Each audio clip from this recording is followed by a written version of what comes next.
விஜய் குடிச்ச அந்த ஒரு கிளாஸ் தண்ணீர் ராமநாதபுரத்தின் தலைவிதியை மாற்றப் போகும் திட்டம். முதலமைச்சர் விஜய் கடல் நீரை குடிநீராக்கக்கூடிய திட்டத்துல முயற்சி எடுத்திருக்காரு. தமிழ்நாட்டுல ராமநாதபுரம் மாதிரியான மாவட்டங்கள் எல்லாமே பெரிய அளவுல வறட்சியில இருக்குது. இந்த திட்டம் முழுமையா வெற்றி அடைஞ்சா அந்த மாவட்ட மக்களுக்கு இது மிகப்பெரிய உதவியா இருக்கும். முதலமைச்சர் விஜய் முழுமையா வெற்றிகரமா செஞ்சு முடிச்சிட்டா சென்னைக்கு இனிமே தண்ணி பஞ்சமே இருக்காது அப்படிங்கிற நம்பிக்கை தெரிவிச்சிருக்காரு மூத்த பத்திரிகையாளர் செய்யாறு பாலு. செங்கல்பட்டு மாவட்டம் நெம்மேலியில செயல்பட்டு வரக்கூடிய கடல் நீரை குடிநீராக்குற ஆலைகளை முதல்வர் விஜய் சமீபத்துல ஆய்வு செஞ்சாரு. அங்கு சுத்திகரிக்கப்பட்ட கடல் நீரை வாங்கி குடிச்சாரு. ஆலை செயல்பாடுகள் பத்தி அதிகாரிகள் கிட்ட விளக்கம் கேட்டாரு.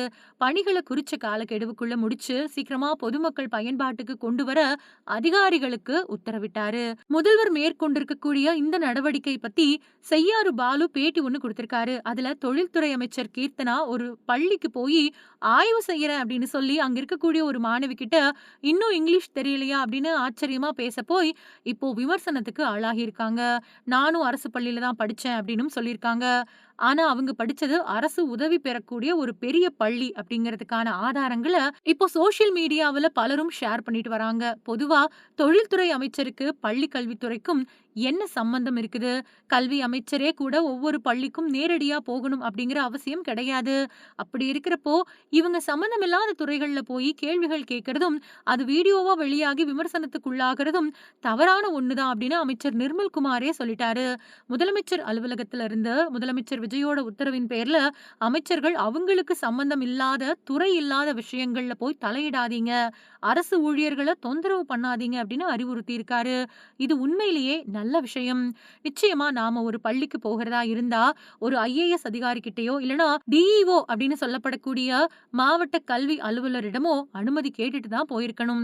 அடுத்ததா முதலமைச்சர் விஜய் மகாபலிபுரம் பக்கத்துல இருக்கக்கூடிய கடல் நீரை குடிநீராக்குற திட்ட பகுதிக்கு நேர்ல போய் ஆய்வு செஞ்சு அங்க இருக்கக்கூடிய தண்ணீரை குடிச்சு பார்த்த வீடியோ வெளியாச்சு. ஆனா அதுக்கு 2 நாட்களுக்கு முன்னாடி மு.க. ஸ்டாலின் அந்த திட்டத்தை திறந்து வச்ச பெயர் பலகைய யாரோ அழிச்சிருக்காங்க அப்படின்னு ஒரு சர்ச்சை கிளம்புச்சு.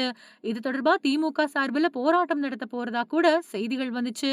உண்மையிலேயே இந்த கடல் நீரை குடிநீராக்கக்கூடிய திட்டம் அப்படிங்கிறது மறைந்த முன்னாள் முதலமைச்சர் ஜெயலலிதா அம்மையார் காலத்துல தொடங்கப்பட்ட ஒரு திட்டம்.